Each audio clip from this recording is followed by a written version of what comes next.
你想點啊？你咁靚，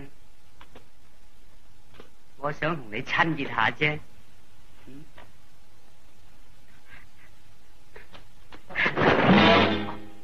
你係邊個？我就係唐若舟啦。你係唐若舟？其實你係孟秀石嘅同黨李龍嘅真，冒充唐若舟嚟調戲你嘅啫。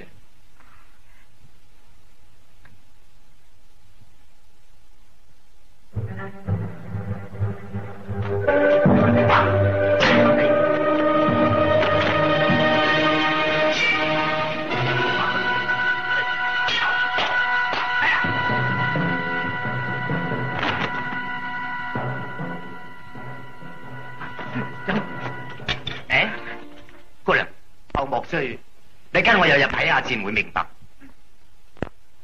呢把劍就係孟秀石嘅獨門禁器。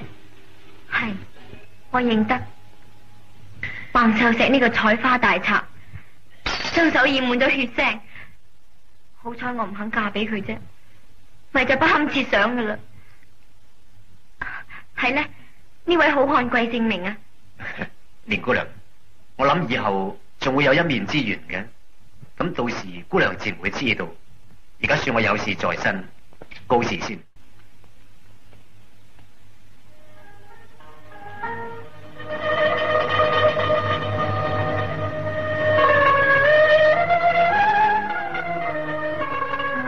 小姐，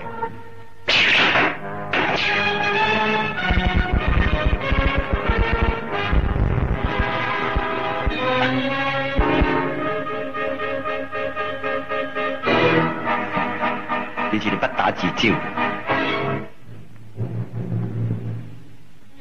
原來你先至係真正嘅採花賊，我幾乎俾你害死啊！